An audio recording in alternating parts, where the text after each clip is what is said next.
Welcome to Reddit Reader. Men are Reddit who proposed and she said no. What happened afterwards with your life? My mother told my father no 3 times. On the 3rd time, he got wasted at a local bar and basically started pouring his heart out to anyone who'd listen.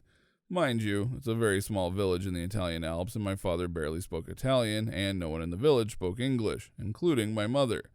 Word got back to my mom about the sad American at the bar, so she went to find him and told him she'd marry him.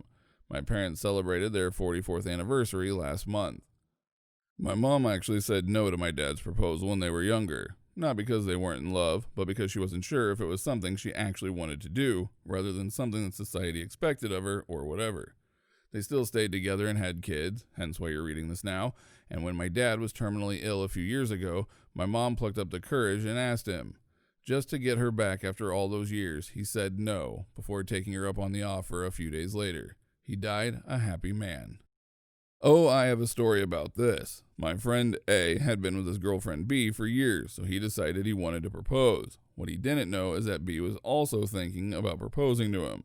A proposed first, and B freaked out because she had already set her proposal and bought a ring, so she said no. Over the next week, B freaked out more and more and refused to answer A's calls and messages. A then decided to use the money he had saved up to buy a plane ticket to Europe. What was supposed to be a 3-month trip through Western Europe turned out to be a year-long trip around the world. One day, A says that he's coming back, and B decides to go wait for him at the airport and propose to him there. It turns out that while being in Peru, A met a girl and they fell in love almost immediately and got married in Peru. Q 5 years later. A and his Peruvian wife are still happily married and recently had a baby, while B hasn't still quite forgiven herself for ruining her relationship with A. She was an art major and I had just joined the army. We had been lovers since high school. I asked. She said no. She wanted to get her master's. We were friends for a while, but we don't talk anymore. She works as a bartender, I think, now.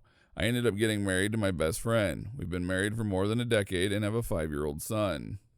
We met in her home country of Germany while I was traveling. I knew I was in love. We dated long distance for a while, me flying to Europe, her flying to the US. I suggested marriage so we could be together. She said no a few times. I didn't press. But I was patient and not being pushy. I knew she was worth the wait. Then it hit her that's how we could be together. If we got married, we could live in a country together. The difficulties of being born on a different patch of dirt. A few years later, I'm still married to my best friend and living with her in Germany. Not all no's stay no. Life goes on. Don't forget to like this video if you liked it, dislike if you disliked it, and subscribe so you do not miss our next upload.